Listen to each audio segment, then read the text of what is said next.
어떤 고객이 자동차 타이어를 들고 백화점 고객센터로 와서 환불해 달라고 요구를 했습니다.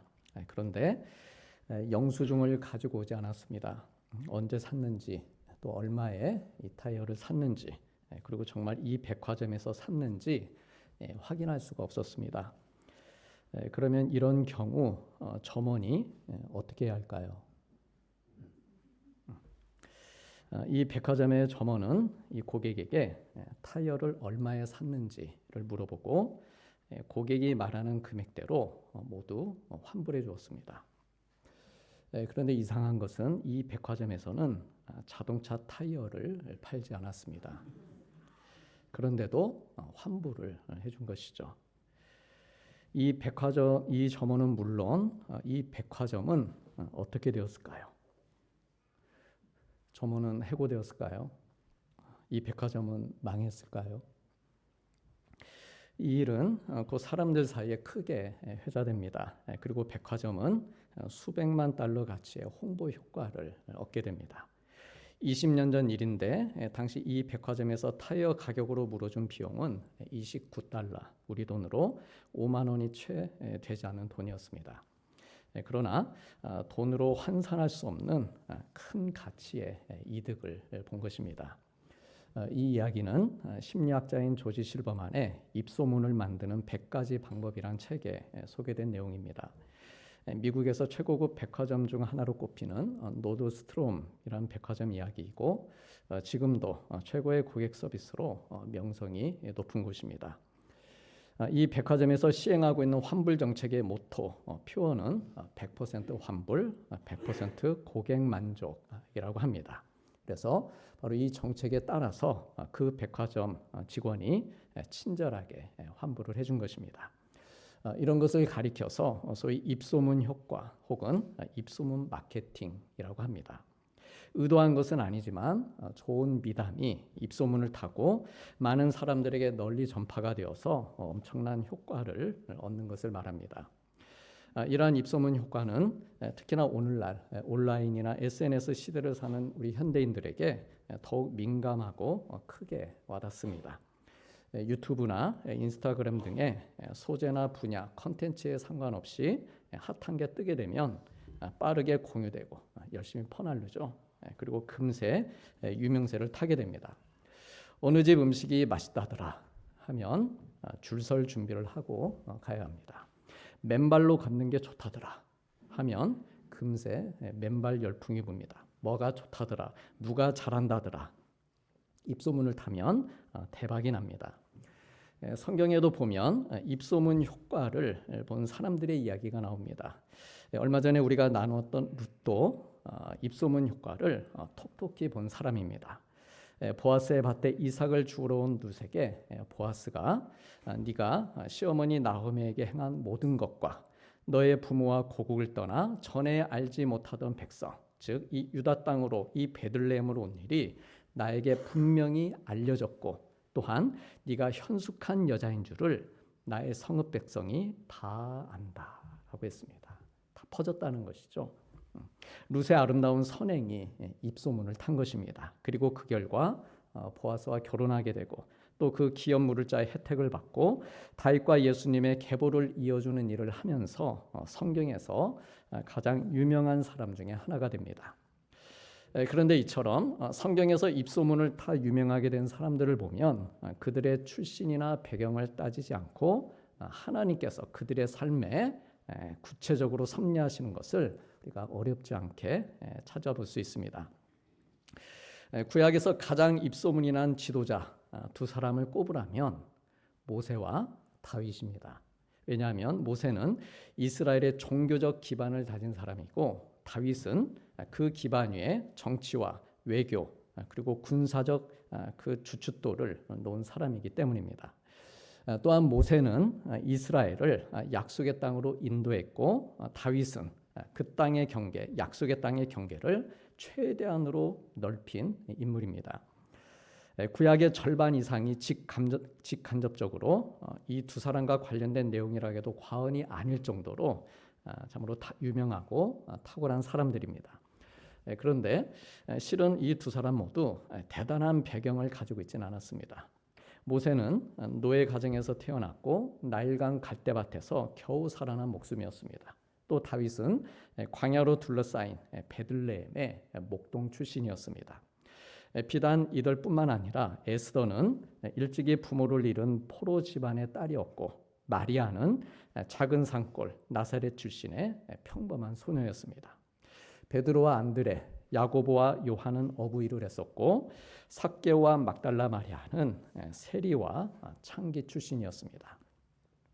노예 출신 아니면 포로 출신의 광야나 산골 혹은 어촌에서 태어나고 자라던 그런 사람들이었습니다. 그들 스스로에게 입소문이 날 만한 근거나 그 어떠한 능력도 전무한 사람들이었습니다.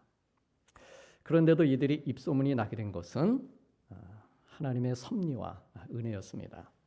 하나님께서 그들을 찾아오셔서 만나주시고 그들이 주님의 은혜를 경험하게 되면서 믿음을 갖게 되고 그들의 생각이 달라지고 마음이 담대해지고 삶이 변화가 되었습니다. 그리고 모세는 율법의 말씀을 받아 백성들을 가르치면서 평생을 광야에서 헌신하는 삶을 살았습니다. 또 다윗은 하나님을 사랑했던 소년 때 마음, 목동 때부터 가졌던 그 하나님을 의지하고 사랑하는 그 마음을 노년 때까지 잘 지키고 살면서 주의 전을 사모하는 마음으로 성전 짓는 일을 준비합니다. 또 죽으면 죽으리이다 에스더는 민족을 살리기 위해 목숨을 내놓고 헌신했고, 마리아는 주의 여종이오니 말씀대로 이루어지이다 순종의 고백을 드리면서 메시아의 어머니가 됩니다. 어부들은 그물을 내려놓고 주님을 따랐고, 창기였던 막달라 마리아는 주님의 죽으심을 기념하며 귀한 향유 옥합을 깨뜨려 부어드립니다. 세리였던 삭개오는 동족을 괴롭히며 토색하던 악에서 돌이키고 몇 배나 더 되는 값으로 되돌려주면서 자기가 받은 구원의 은혜에 감사하는 삶을 살았습니다. 이들 모두가 처음부터 의도한 것은 아니지만 하나님 만나고 예수 그리스도의 은혜를 경험하고 살면서 하나님 나라의 귀한 사람들로 입소문이 난 것입니다.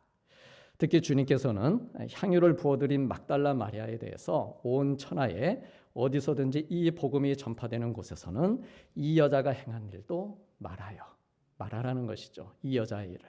그래서 그녀를 기억하라라고 하셨습니다.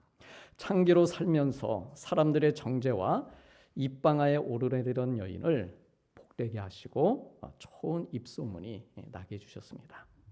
비단 그녀뿐만 아니라 성경에 기록된 수많은 인물들을 수천 년이 지난 오늘에 이르도록 우리의 입에 오르내리는 귀한 사람들로 만들어 주신 것입니다.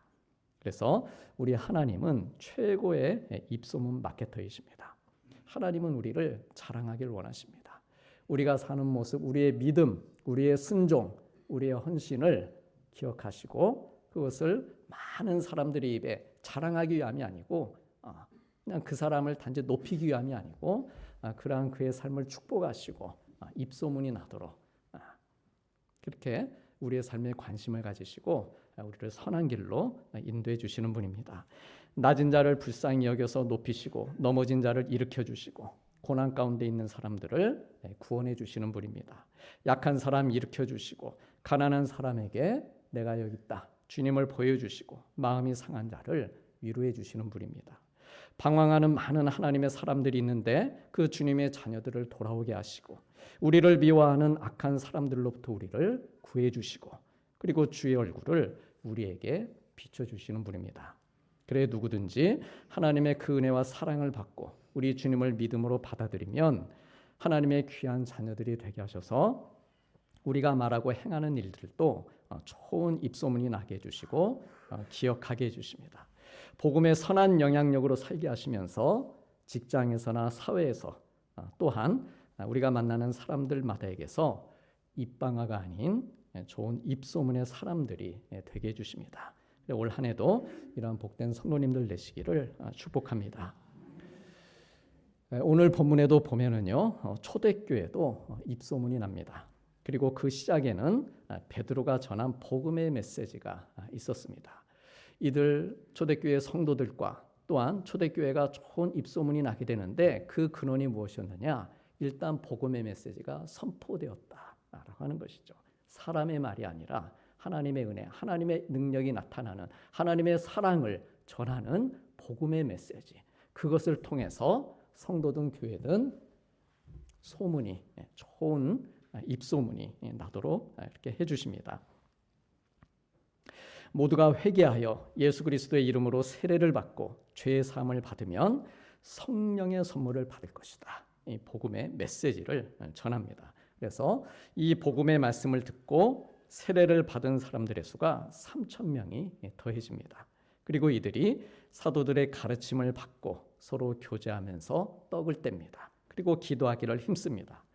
여기서 떡을 뗐다라고 하는 것은 우리가 지난주에 나눈 말씀처럼 성찬식을 했다. 그러니까 모일 때마다 주님의 몸을 기념하며 또한 주님의 피를 기억하고 그런 시간들을 가졌다라고 하는 것이죠. 그렇게 주님의 몸, 주님의 피를 나누면서 그들 안에 있는 누룩을 제하고 모일 때마다 그렇게 제하고 주님의 순전하심, 주님의 진실하심, 주님의 진리 이것을 가지고 그들이 만들어가는 교회를 누룩이 없는 새 덩어리로 만들어가고 있었다라고 하는 것입니다. 그래서 이렇게 떡을 떼며 기쁨과 순전한 마음으로 음식을 먹고 하나님 찬미하며 온 백성에게 칭송을 받으니 주님께서 구원받는 사람들을 날마다 더하게 하셨다라고 했습니다. 교회와 성도들에 대한 칭송, 입소문이 났다는 것이죠. 그 입소문이 계속해서 퍼져간 것입니다. 사랑하는 성도님들, 그러면 이렇게 좋은 입소문이 퍼져갈 때 주의하고 기억해야 할 것이 있다면 무엇일까요? 예를 들어 하나님께서 우리 성도님들에게 은혜를 주셔서 잘 나가는 인생을 살고 있습니다.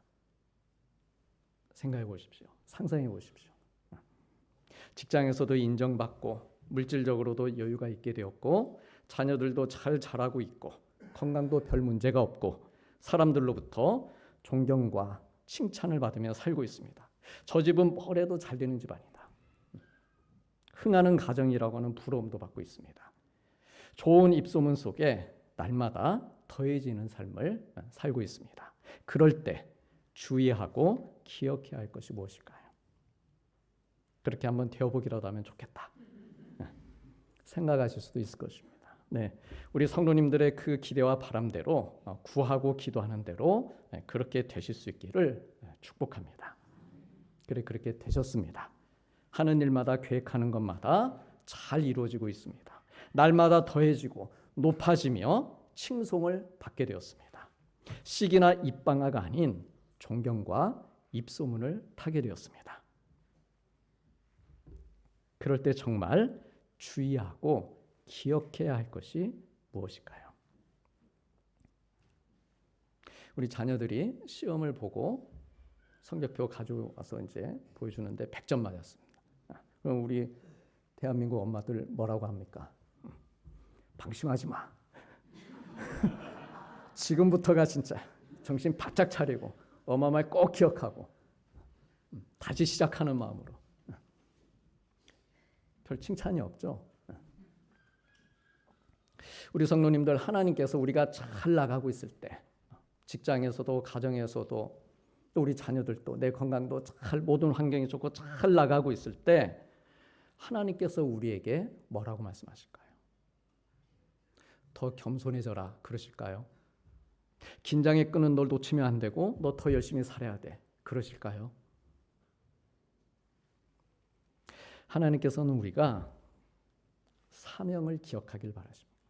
그러니까 우리 자녀들이 잘 나가고 좋은 점수 받아올 때 사명을 기억하게 해줘야 됩니다. 네가 아직 어리지만 너에게도 사명이 있다. 이것을 통해서 이룰 하나님의 뜻이 계시다. 그것을 가르쳐주면 더 좋겠죠.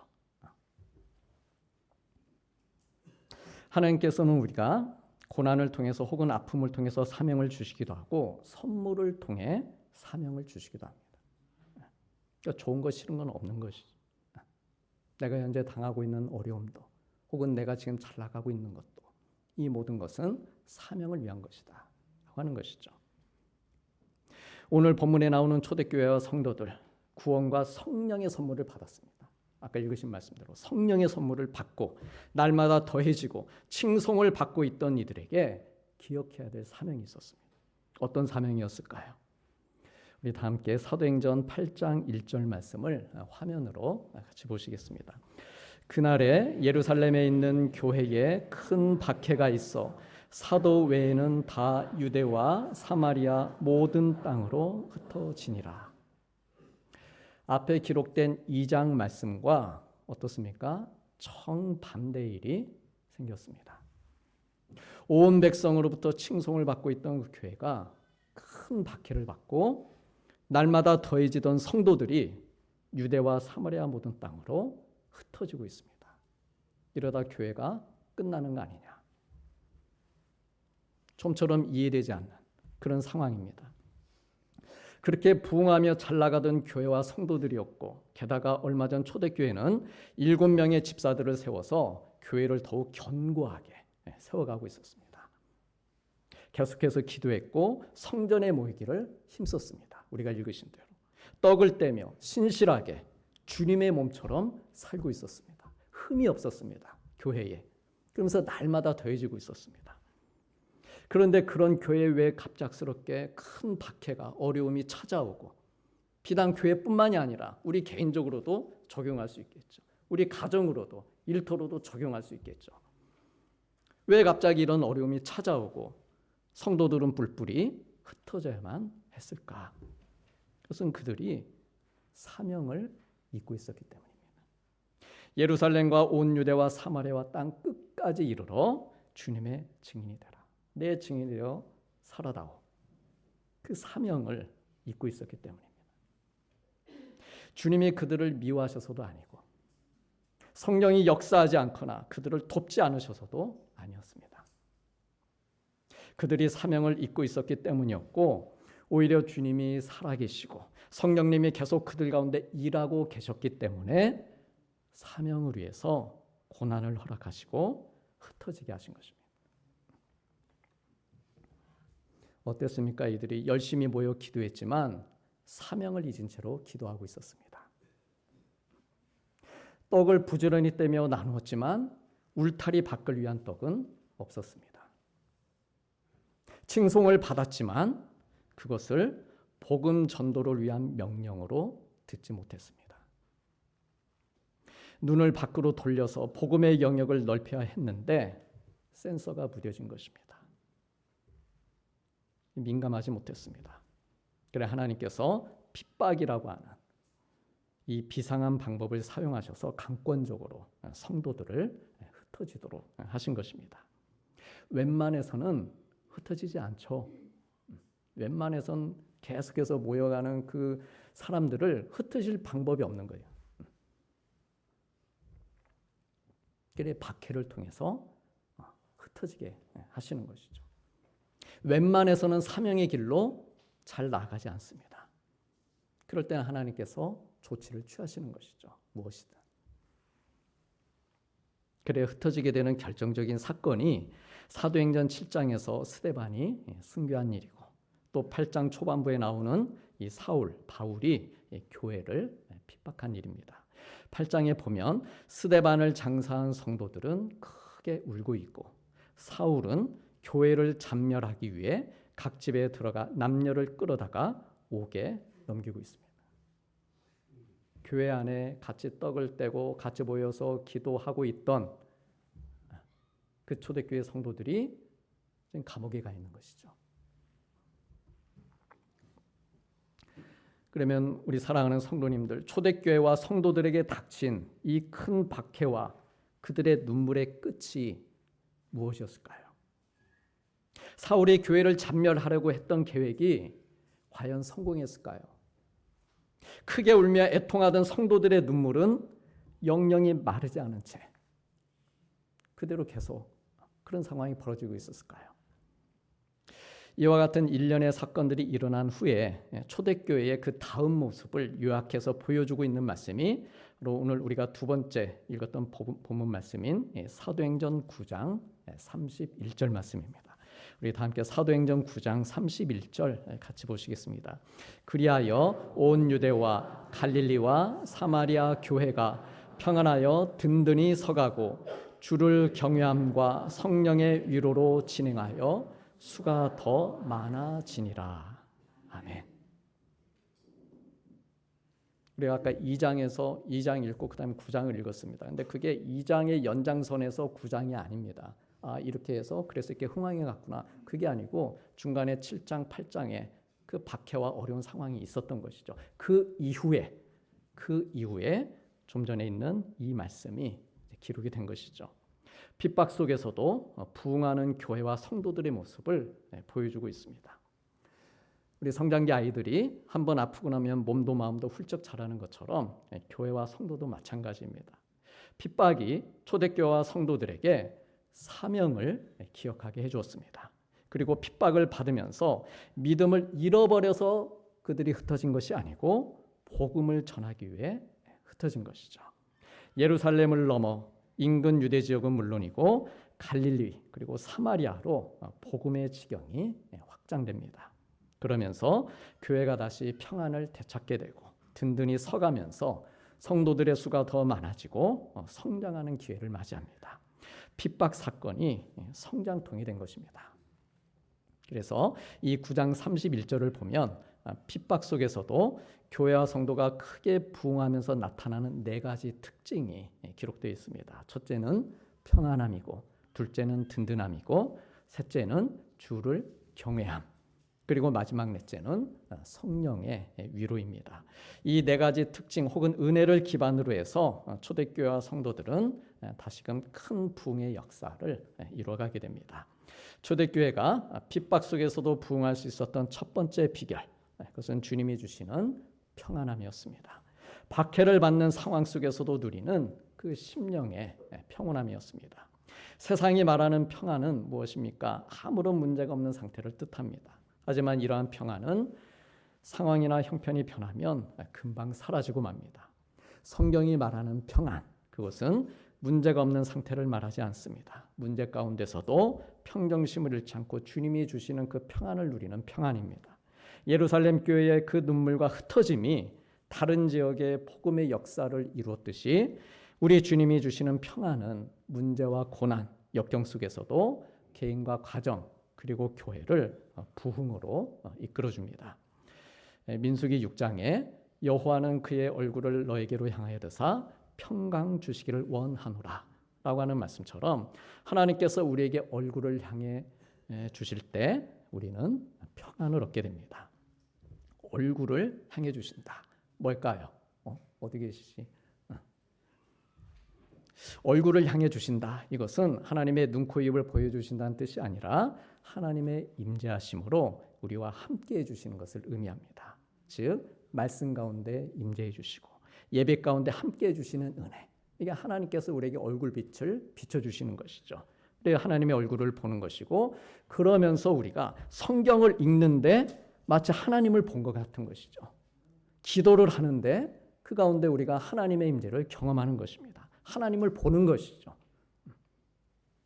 그래서 마음에 평안이 찾아오고 기쁨을 얻게 되는 것입니다.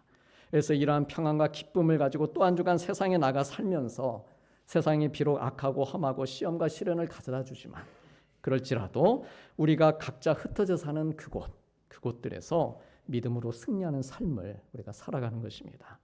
나를 세우시고 부흥케 하시는 그 은혜를 날마다 체험하고 살면서 나의 작은 일, 내가 밖에 나가서 하는 일이 비록 작은 일이지만 이 작은 일을 통해서도 예수 그리스도의 이름이 증거가 되도록 그렇게 사명을 감당하면서 사는 것입니다. 이사야 말씀에 주께서 심지가 견고한 자를 평강하고 평강하도록 지키시리니 이는 그가 주를 신뢰함이니이다 라고 했습니다. 즉 우리가 하나님의 얼굴빛을 받으면서 평안을 누릴 수 있는 비결, 그것은 견고한 심지로 하나님을 신뢰하는 것에 있습니다. 어떤 상황에서도 하나님은 나를 사랑하시는 분이다. 이것을 신뢰할 때 주님의 밝은 은혜의 빛을 받아서 평안함으로 나와 가정을 지키고 또한 일터와 교회에서의 사명을 잘 감당하며 살 수 있습니다. 그래 내게 주어진 일들과 사명들을 잘 감당하면서 초두에 말씀드렸던 입소문도 나게 되는 것이죠. 앞에서 나누었던 입소문이 났던 사람들, 룻을 비롯해서 모세와 다윗, 에스더와 예수님의 어머니 마리아, 예수님의 제자들과 삭개오, 그리고 막달라 마리아 등 이들은 모두 하나님을 신뢰함으로 평안을 누린 사람들이었습니다. 하나님께서 비춰주시는 그 밝은 은혜의 빛을 받으면서 하나님의 임재하심을 경험했고 심지가 견고해서 흔들리지 않고 평안한 마음으로 맡겨주신 사명들을 비록 힘들었지만 때에 따라 쓰러질 때도 있었지만 그러나 다시금 일어나서 성공적으로 감당하게 되면서 흥왕하며 입소문이 나는 인생을 살았습니다. 그러므로 우리 사랑하는 성도님들, 지금 내가 어떤 상황, 지금 내가 현재 어떤 형편 가운데 있든지 하나님께서 나와 함께 하심을 신뢰하시고 주님의 얼굴이 오늘 또 정확하게 나를 향해 각을 맞추어서 우리 성도님들 향해 있음을 믿으시길 바랍니다. 그렇게 우리 성도님들 곁에 함께 계심을 믿고 이미 우리 하나님께서 우리 성도님들에게 주신 평안, 그 평안을 절대 빼앗기지 마시고 주신 사명을 기억해서 잘 감당하시길 바랍니다. 그래서 하나님과 사람들로부터 칭송받고 흥왕하고 좋은 입소문이 나는 우리 귀한 믿음의 성도님들, 또한 가정, 우리 사랑하는 자녀들이 그 삶이 될 수 있기를 주님의 이름으로 축복합니다. 기도하시겠습니다.